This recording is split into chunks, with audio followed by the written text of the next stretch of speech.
হাসনাত আব্দুল্লাহ, সাজেদ আলম, নাজরুদ্দিন পাটোয়ারি, আর দুজন আমি চিনি নেই, বুঝছেন? এদের নামও জানি না আমি।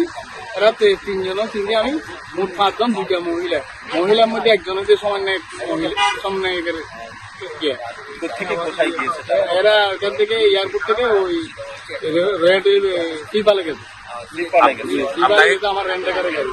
এখান থেকে ভাড়া করে আমি ওদিকে নিয়েছি, ওনাদের লামা দিয়ে আমি চলে আসছি। আপনার কি মনে হয়েছে তারা? আমাদের কি মনে হয়েছে, এটা আমি এদের ইসলামী সঙ্গীত দিচ্ছি, ভালো জায়গা করে বড় করে দিচ্ছি।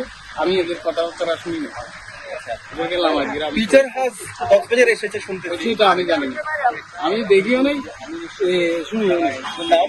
আমার নাম নুরুল আমিন। ভাড়া কত? আমি এদেরকে বলছিলাম, এরা 4,000 টাকা বলছিলাম, এরা আমাকে এই 2,500 টাকা দিয়ে আবার 500 টাকা আমার বাড়াইছি, 500 টাকা বাড়াইছি, 3,000 টাকা। কোথাও নামছে যাওয়ার পথে কোথাও নেমেছেন? না না, কোনো সোজা রয়্যাল টিলুপে গিয়েছে। আপনার সাথে কোনো কথা হয়েছে? আফ্রিকান যে নাগরিক, ওনাকে আমি দেখিও নাই, শুনিও নাই, বুঝছেন? এদেরকে আমি ওখানে সেই পালালাম, আমি চলে আসছি। কয়টার দিকে আসছিল তারা? 11টার দিকে, সকাল 11টার দিকে।